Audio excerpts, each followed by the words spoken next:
Oh,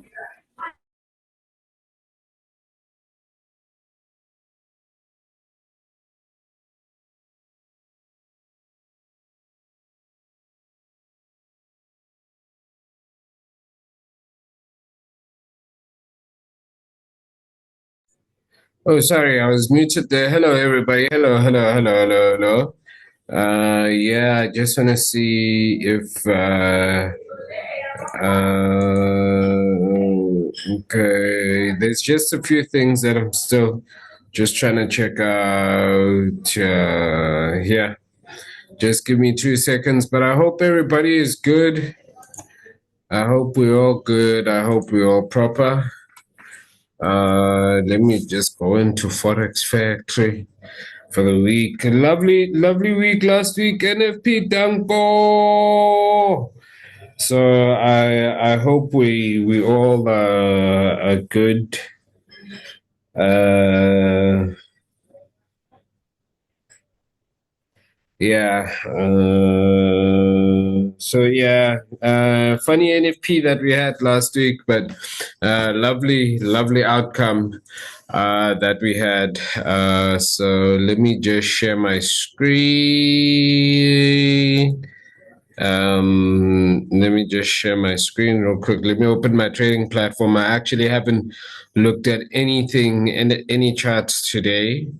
I did earlier on just to see GBP, USD go in. If you are part of our signal group, you would have seen there was the Euro JPY buy.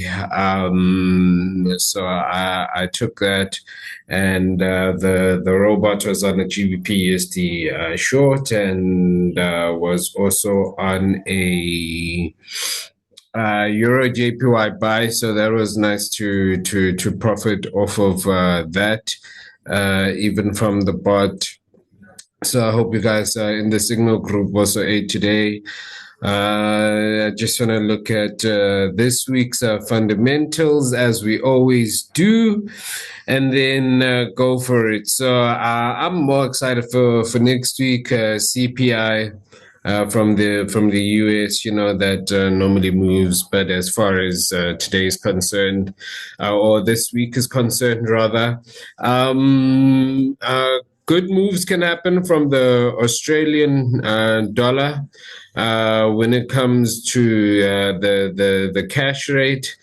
It can move much, but I don't trade those. And official cash rate from the New Zealand dollar. So that's tomorrow morning 6:30, Wednesday morning 4 a.m. I don't normally wake up for this news. I know my brother Easy, he would normally wake up for this news and absolutely smash it. And then possibly we can see moves from the Canadian dollar on Friday, but there isn't any particular news that is coming out that I have interest in. So as far as this week's economic calendar is concerned, I'm not too crazy about it. But yes, the Tuesday, Wednesday, and Friday, those news can really, really shake the market. So my platform is actually only opening up right now, which is showing me last week things. I'm just trying to get my platform to come in, show everything. That was a TP zone, and you see, funny enough, how a TP zone came to be a place of support, and market went in, and that's the long opportunity we sent this week. So new month, new month, and so last month I'm already on Euro JPY. Sorry, I just ran into going into the charts. I'm on Euro JPY. Last month was a clean bullish move. We barely had any bears come in, because even the bears that came in really didn't push the market the other way. So continuing with the trend for the month, before looking at these monthly trends, let me just quickly go back to say that we did discuss at the beginning of the year when JPY was not breaking those lows, that the next move would be up here. So ultimately, when looking at annual targets, which could actually even happen this month, by the way, things have been moving, but I am a bit cautious this month because it's been 1, 2, 3, 4, 5, 6, 7 weeks of straight rise. So I am a bit cautious when entering into long trades here, but then that doesn't stop us from entering to any long trade. It would just be to be very cautious. So I'm still looking at the buy movement, and when bringing in the monthly Fibonacci's, we can see that we can expect to buy euro JPY up to 171,770. So this is something that is easily attainable over the past 2 days. And then when we get to 171.770, we can expect to see some bears come in. So I just want to bring in weekly Fibonacci's as well, just to see, just to have a look at potential target zones. And we can see amazingly enough that our target zone for the monthly and weekly come here. So we can expect a 171,800, and then once we get to 171,800, we will wait to see what is the behavior of that market.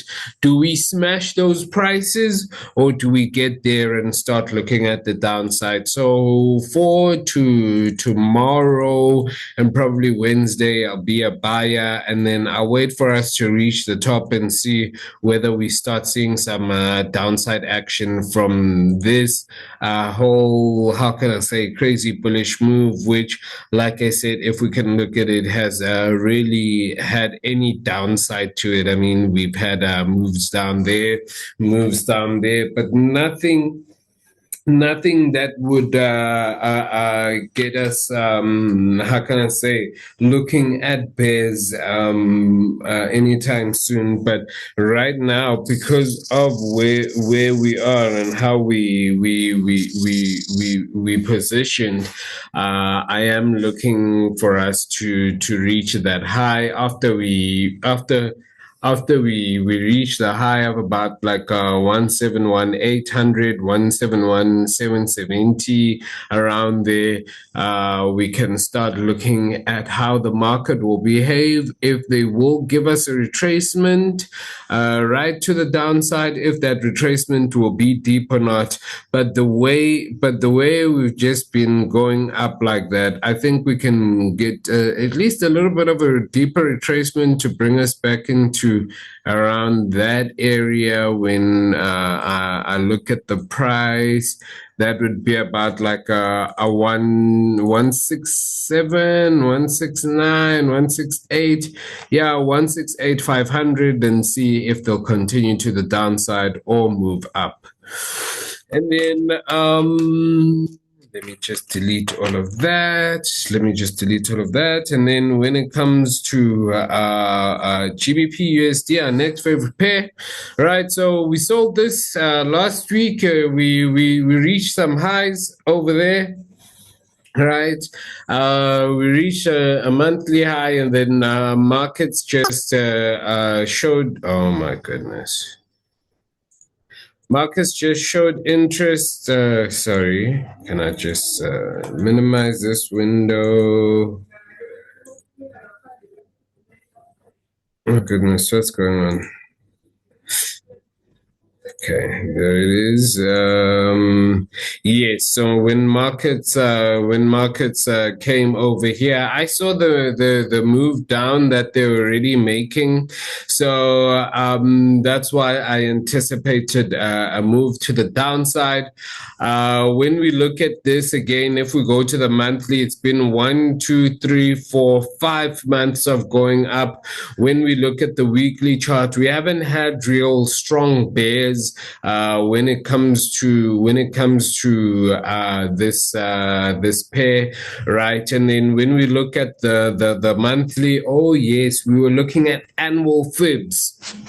We were looking at annual Fibonacci's last week, which is what prompted me to sell GBP USD for NFP, making us a huge move. Is that we have come to annual highs of 1.37434. I think 137.846, right?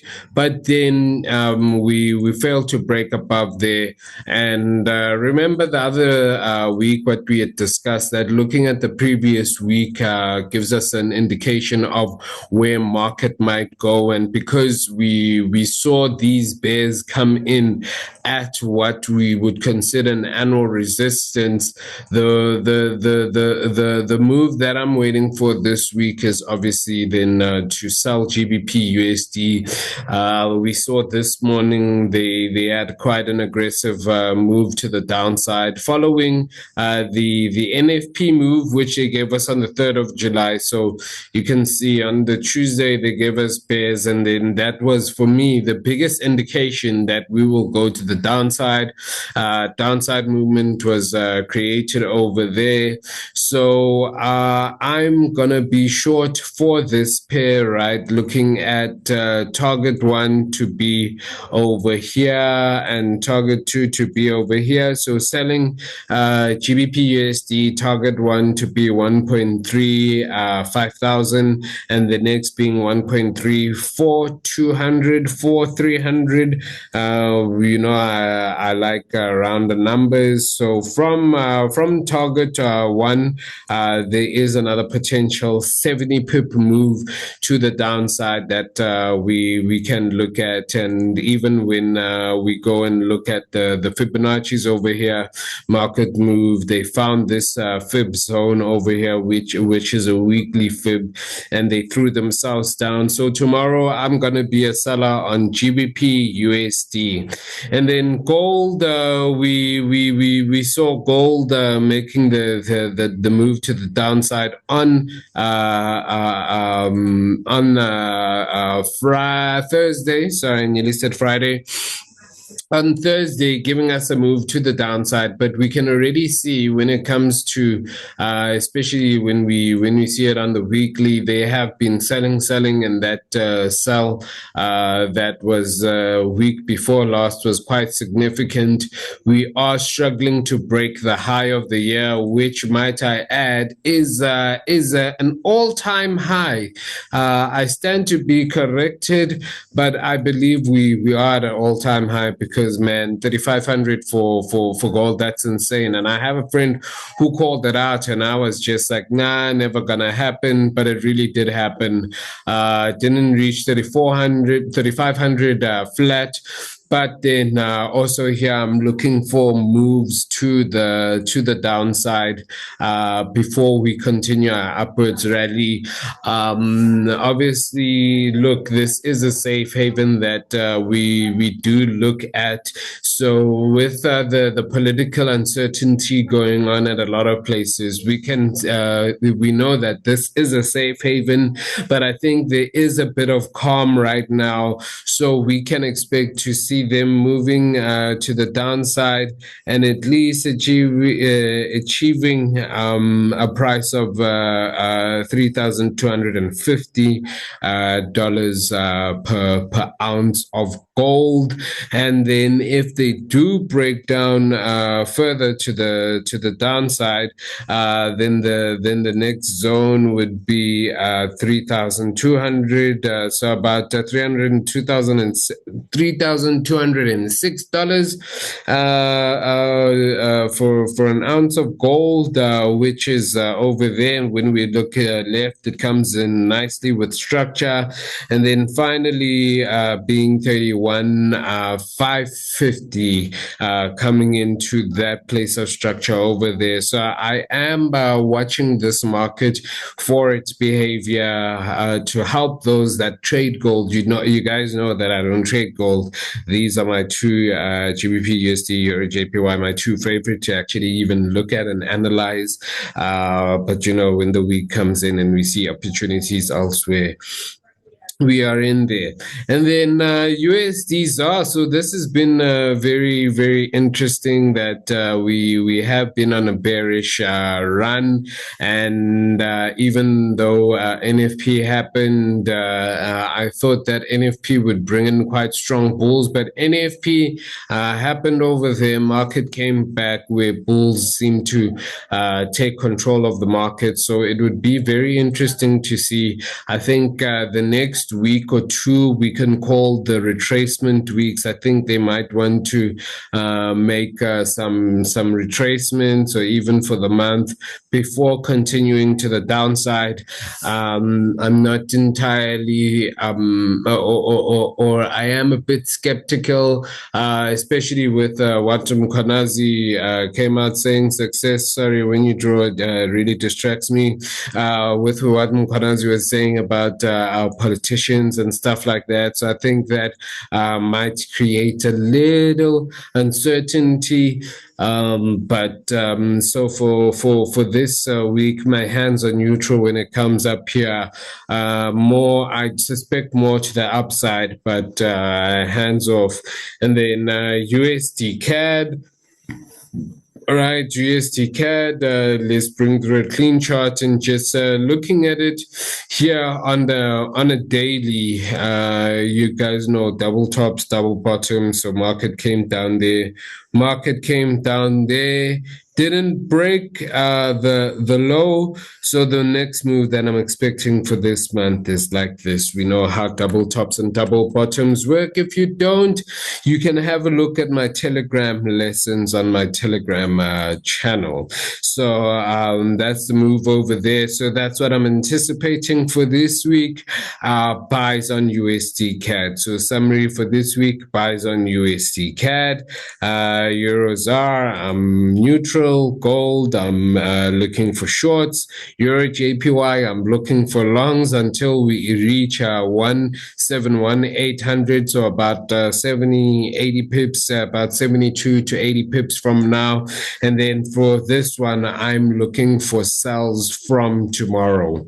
So guys, I hope that everything's all good. We'll smash it. Remember that there's also the fundamentals this week that, hey, those that know my fundamental strategy, you can apply it here with Australian dollar tomorrow at 6:30, New Zealand dollar, and New Zealand dollar there with it, and also Canadian dollar coming through on Friday. So perhaps Friday we could see an interesting buy move come out of this. Happy trading, guys. Happy trading. The live trading sessions are going to be happening again. Don't miss them. This time from the 28th till the 30th, or from the 29th. I think actually from the 29th till the 31st. I just need to check my calendar. But guys, you don't want to miss out on those, because we look at sessions. We look at sessions live, and it's nice to see trades developing live, and we tackle them together. Yeah, from the 29th till the 31st. But shout out everybody, happy trading, good luck, and let's make money.